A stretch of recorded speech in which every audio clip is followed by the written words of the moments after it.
The NeverEnding Story was originally a book written by Michael Ende. Michael Ende was a German-born artist and student of anthroposophy. Anthroposophy is the belief of a possible direct connection with the hidden realities and God through inner spiritual work and even merging the inner worlds with the physical reality. His study of anthroposophy explains the immense amount of esoteric symbolism in the NeverEnding Story.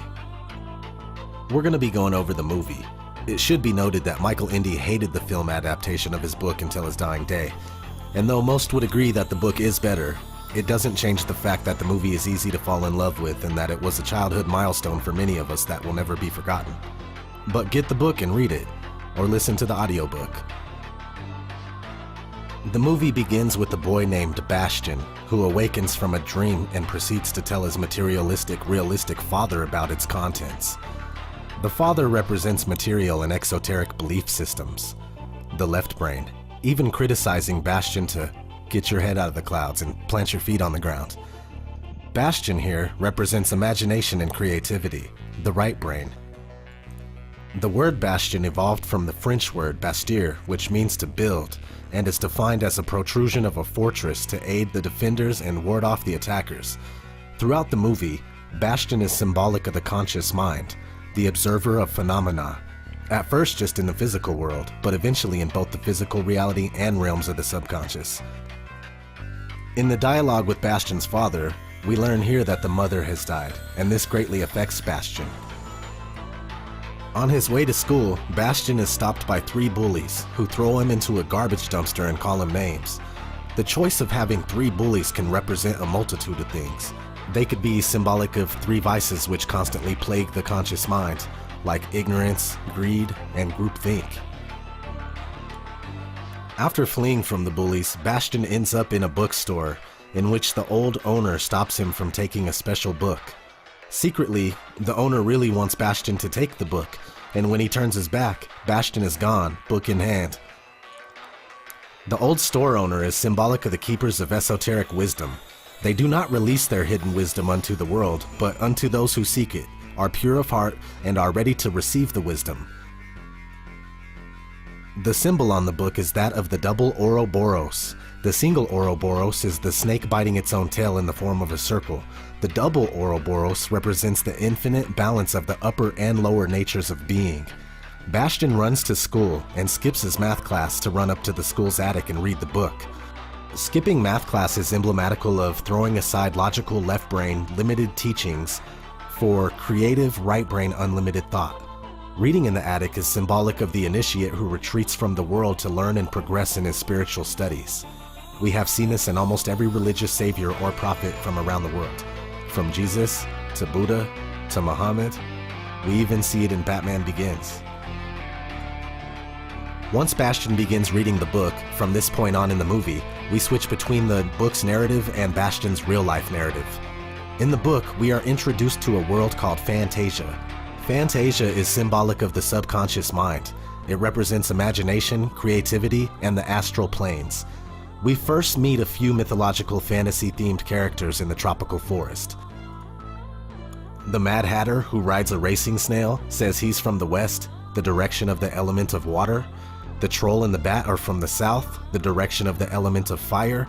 The Humongous Rockbiter says he's from the north, the direction of the element of earth. The Rockbiter is the first to mention the antagonist in the movie, called the Nothing. The Nothing devours all creation and leaves nothing behind. It is symbolic for the esoteric concept of primitive evil, which is called chaos, Hali or Ain. Chaos wishes to dismantle all of creation back into the infinite. We learn that these 3 characters are heading east to the ivory tower where the Empress lives, the apparent ruler and soul of Fantasia, seeking her help. The East holds much symbolism, some of which include the rising sun, God, Jesus, Horus, light, creation, hope, and birth. The East is also symbolic of the element of air. We are shown a glimpse of the ivory tower, which is lit up with bright light upon a mountain, has a river flowing beside it amongst a lush forest, and is in front of a rising sun. On top of the ivory tower, there's 3 touching circles forming a triangle. This represents a multitude of symbolism, such as the Holy Trinity, the first 3 spheres on the Tree of Life, Kether, Chakma, and Bana, the 3 symbolic supports of Freemasonry, and the Father, Mother, and Son.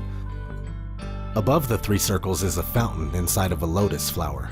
Above the fountain is a rose. This could refer to a form of the rosy cross or the origin of life.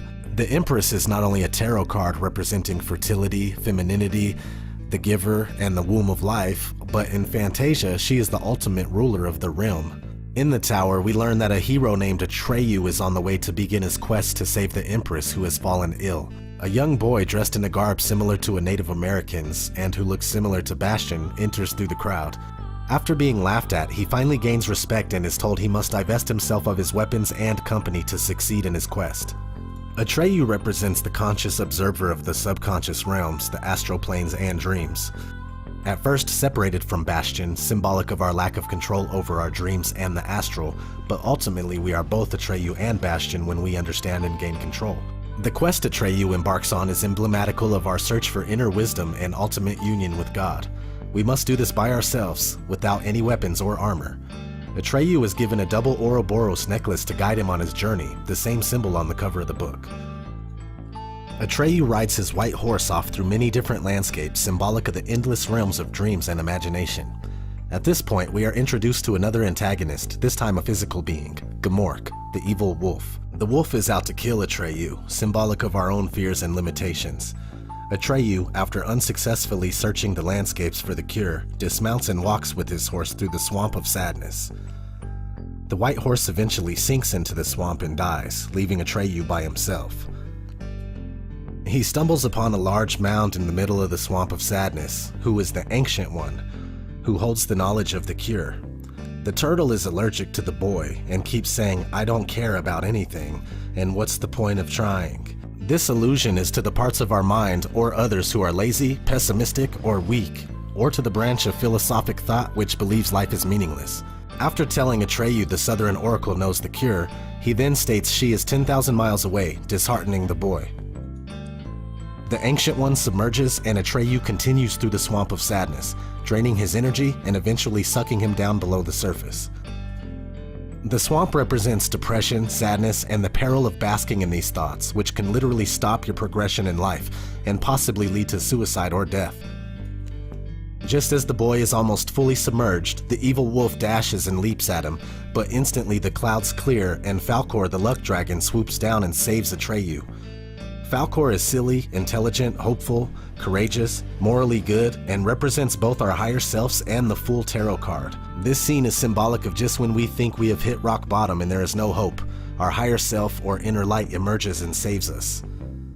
I believe this scene is emblematical of the death and ascension of the soul, for Atreyu wakes up clean-healed and cuddled next to Falkor, like a child in his father's arms. Also, Falkor states that he has brought Atreyu 9,891 of the 10,000 miles needed for his quest. That leaves 9, the number of the subconscious, Yesod, and the creation completed. The reason Falkor, or the higher self, did not bring Atreyu all the way to the Southern Oracle was because Atreyu, us, has to complete the journey by himself and pass the test without help. Here we meet 2 gnomes who live in a cave, a man and his wife named Ingiwook and Urgel. Ingiwook represents the alchemist. His house is full of flasks, potions, books, and alchemical experiments. The gnomes are extremely excited to see Atreyu and instruct him on how to get to the Southern Oracle, who resides in the alley after passing through 2 gates, or tests, successfully. The first test is walking through a narrow corridor in between 2 golden cherubs. One needs self-confidence and courage, otherwise the cherubs open their eyes and shoot at the stranger, killing him. Dead. The cherubs can see directly through one's heart, and we are shown a knight in armor who is killed trying to pass through, emblematical that even strong physical armor cannot save you if you have a weak heart, or you are fearful. The 2 cherubs and the narrow corridor is the picture on the Moon Tarot card, which is the passageway from the physical life to the higher realms. The 2 cherubs have large wings, each in the shape of a crescent moon, and are also statues on the Ark of the Covenant in the Bible. Atreyu runs into the valley and stops before the 2 cherubs. Ingiwook becomes frightful and doubts him. And even Atreyu begins to fear and doubt himself after seeing the skeleton of a dead warrior. The Kirib's eyes begin to open and Atreyu finally gains the inner strength to run through, just missing the bolts from the Kiribs. The second test Atreyu must pass is the magic mirror, which reflects the true self and can be very frightful to people who deny parts of their past or certain acts that they have committed. Esoterically, the magic mirror is known as the dweller on the threshold, who is the worst aspects of our personality in demon form. To accept and understand this part of ourselves and merge with it is the only way we can pass through, creating unity from duality. Now, treading through a snowstorm, Atreyu encounters the magic mirror. After looking deep inside, his reflection becomes transparent and he sees Bastion looking back at him. Throughout the movie, effects from Bastion's reality are experienced in Fantasia, and vice versa, hinting at the connection between reality and the subconscious. Bastion is at first scared, but continues reading, and Atreyu walks through the mirror, symbolically merging with Bastion, or in esoteric terms, the consciousness of the physical self is merged with the consciousness of the subconscious realms. Atreyu enters into another narrow passageway with two Kiribs like before, except now they are blue and the sun is shining in the far background, and he finds out that the Kiribs are the Southern Oracle. They are symbolic of the secrets of our subconsciousness we may discover through union with our physical consciousness. The Southern Oracle tells Atreyu that only a human boy must rename the Empress to save her. After they tell him the secret, they begin disintegrating. At this point, the Nothing has taken over almost all of Fantasia. Falkor takes Atreyu across the realm into the Sea of Possibilities. Falkor loses Atreyu in the storm and he awakens on the island beach amidst the Sea of Possibilities, without his necklace. In the meantime, Falkor is searching for him. The Sea of Possibilities represents Bana, or the abyss on the Tree of Life, the consciousness and possibility of all. The island is symbolic of Kether, or Chakma, on the Tree of Life. The only way to pass through, or pass the tests of the abyss and Bana, is to dissolve one's ego and merge with the all, defeat one's fears, and reform on the other side of the island. This must be done without the higher self, which is why Falkor is separated from Atreyu at this point. The Nothing has almost completely devoured Fantasia. On the island, Atreyu sees cave drawings of the past, present, and future. This is emblematical of the Akashic Records, a location in the upper realms like a library of all the events, thoughts, and experiences of creation. As Atreyu looks at the drawings, he sees one of the evil wolf. To make things worse, the wolf emerges from the cave behind him. The wolf mocks and threatens Atreyu, but surprisingly gives him some helpful information. The wolf says that he is a servant of the Nothing and helps the Nothing because weak minds are easy to control and dominate. He also informs Atreyu that Fantasia has no boundaries, and that it's made up by people's hopes and imaginations. Then the wolf leaps at Atreyu, but Atreyu stabs him in the heart with the sharp rock, killing him dead.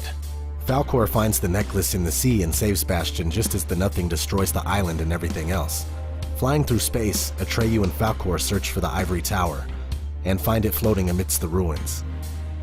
Everyone and everything has been absorbed by the Nothing except the Empress, the Ivory Tower, Atreyu, and Falkor.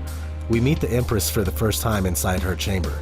She is a young girl adorned with the crown, and her skin looks fair, symbolizing innocence and purity.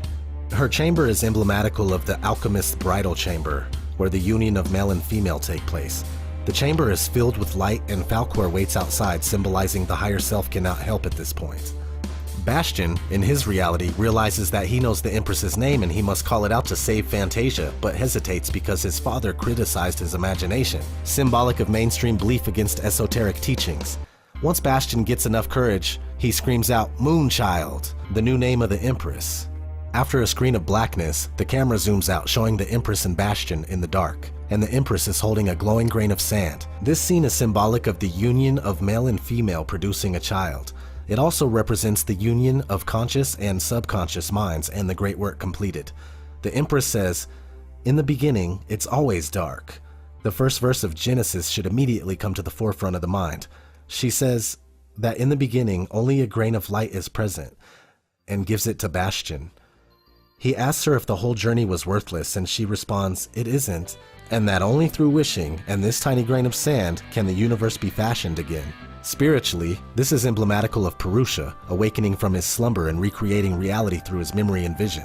This emotional scene is the crowning of the Prince Tipperith unto the father's throne, Kether. Bastion is told he has to rebuild Fantasia with his mind, and has unlimited amount of wishes. Next we see Bastion riding upon Falkor in the physical world. and they chased the bullies into the same garbage dumpster they threw Bastion into. Bastion has become the esoteric magician, the controller of the elements, manipulator of reality, consumer of the great work, and possessor of the wisdom that thoughts and dreams must begin in the subconscious to manifest in the physical world. Now he can do anything and everything. The NeverEnding story is a classic and invaluable film for both the occultist and average person. The symbolism and storyline is so deep, so insightful, and so entertaining that it can be watched again and again without boredom or complete understanding of the symbolism thereof. I have shown how this film expresses symbolism of the Kabbalah, mystic Buddhism, Hinduism, Christianity, Freemasonry, esoteric spirituality, occultism, psychology, philosophy, death, immortality, alchemy and the great work, consciousness, and subconsciousness. Only through uniting the consciousness and the subconsciousness can we complete the great work, enabling us to become master magicians and completely empowering us to understand and control reality and also our life's path. I hope that you enjoyed this video. I am not religious, but I am spiritual. I find myself utterly drawn to ancient knowledge that has been lost over time, and I believe that there cannot be good without evil. But that's another story.